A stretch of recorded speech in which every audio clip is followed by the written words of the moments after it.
have reached Red Steele's Authority Card Review. I'm your man, Red Steele, and today I'll be reviewing from WWE Ultimate Edition, the Great Muta.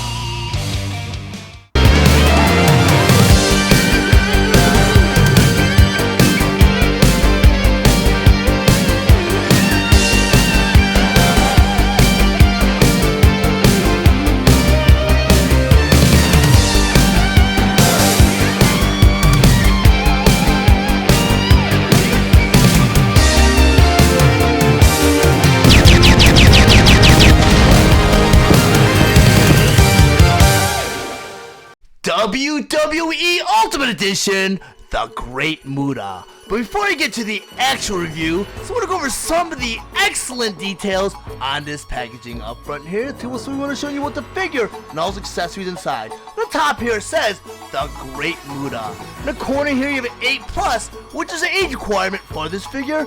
And down here you have the WWE Ultimate Edition logo. Very bottom here says Ultimate Articulation for authentic posability. And next to that you have the Mattel emblem. The top of the packaging here in the corner, again you have the WWE Ultimate Edition logo. In the corner here you have Muta. Then aside the packaging here, at the very top, again you have the WWE Ultimate Edition logo. Below that it says the Great Muta. And down here again you have the WWE Ultimate Edition logo. The other side of the packaging here, at the very top, you have the WWE emblem. Down here, a profile shot of the Great Muta, and on the bottom here it says the Great Muta. Then the back of the packaging here, in the corner you have a holographic sticker that says official licensed product. Next to that you have an actual picture of the figure.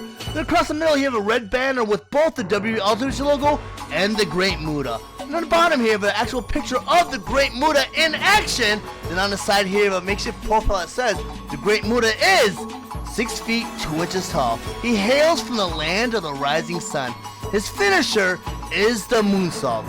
Career highlights: World Heavyweight Champion, Hall of Fame inductee. Then over here says, when one thinks of the most influential Japanese superstars of all time, the first thing that pops into many minds is the Great Muta. Known for innovative moves such as the Muta Lock and the Shining Wizard, Muta was feared for his technical prowess as well as his signature green mist. In the corner here of Mattel emblem, and next to that it says empowering generations through play. WWE Ultimate Edition, the Great Muta. The Great Muta was released April 2025 with the suggested retail price of $32.99, and he was available at all major retailers. The Great Muta was released along with the other WWE Ultimate Edition Wave 25 figures, The Rock, Damian Priest, and the Chase variant of the Great Muta. The Great Muta has over 30 points of articulation for true-to-life authentic posability.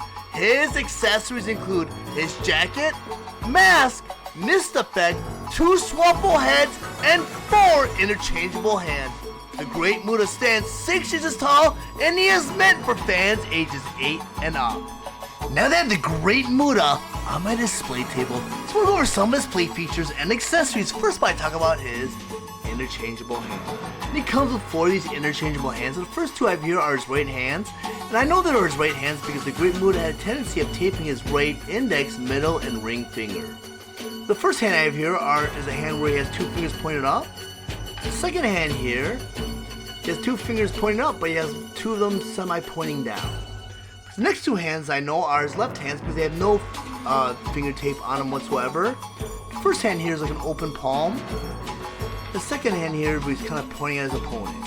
And these hand sculpts are so nicely detailed. I mean, if you look at the back of the hand here, you got some vein detail, you got some knuckle detail, you flip it over, you got some fingernail detail, you got some palm detail because you see the wrinkles in the palm.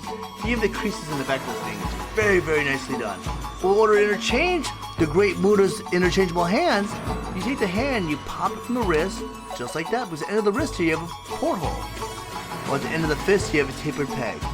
Take that tapered peg, you put it right into the wrist until you hear it pop, just like that. And now you have the Great Muta with his interchangeable hands. Very, very cool accessory. But I'm going to take the rest of his hands and put them off to the side. His next 2 accessories I'm going to bring in are his swappable heads. And he comes with 2 swappable heads. The first one here, he's got the regular look on his face, but the tongue here is licking the side of his lips. Very, very menacing looking. And this head here is very important because he's squinting, but there's a reason why he's squinting, because he has his mouth semi-open, because he comes with an accessory that kind of enhances a mist accessory, where the Great Muta, what he would do to his opponents is, while the referee wasn't looking, he'd blow a green mist in his opponent's eyes, and that's what this head sculpt's utilized for, because you get that semi-open mouth. But in order to swap out the Great Muta's heads, you take the Great Muta's head and you pop it from the neck, just like that. At the top of the neck here, you have a ball socket joint. Well, at the bottom of the head, you have a ball socket port. You take that ball socket joint and you pop it right into the port, just like that. And for some reason, when it comes to the non-default head, I never get it to pop. It just doesn't go in right. And it always feels like I have to put the default head back on, because this head does not feel like it's on completely. But I'll keep it on for purposes of this review, because the next accessory I want to bring in is that mist accessory. What the mist was a clear, or not clear, but green liquid that the Great Muta would spray into his opponent's eyes. And what they did here is they molded this out of like a green translucent plastic, like a rubbery green plastic. At the end of the mist right here, you see this little peg. Well, they did something with the technology here where they did not have to give the Great Muta a porthole in his mouth, because that seemed really weird. So what they did is they made it so that for some reason you can put the mist into his mouth, and the Great Muta's mouth will hold that mist into place. You can have him spray down, or you can have him spraying up. But it's very, very cool. And I just love the advances in technology with these figures nowadays, where they don't even need a peg or a porthole to put in the Great Muta's mouth for something like this to be utilized. It's so cool. I don't know what it is. I don't know if it's the material they use that kind of has a seal where the mouth forms a seal around the mist where it stays on, but for display purposes, you can display the Great Muta on your shelf, spraying mist into his opponent's eyes. Really, really nicely done. I'm gonna take that mist, put it off to the side, and I'm gonna pop off this head, because I'm gonna go and put the default head back on, because I can securely pop that right back into place, just like that, because I do have it in place now. Because for purposes of the rest of this review, I don't want any risk of his head falling off while I'm putting the other accessories on. Because the next accessory I'm going to bring in is his ring attire jacket. This is very authentic to what he wore back in the late 80s, early 90s.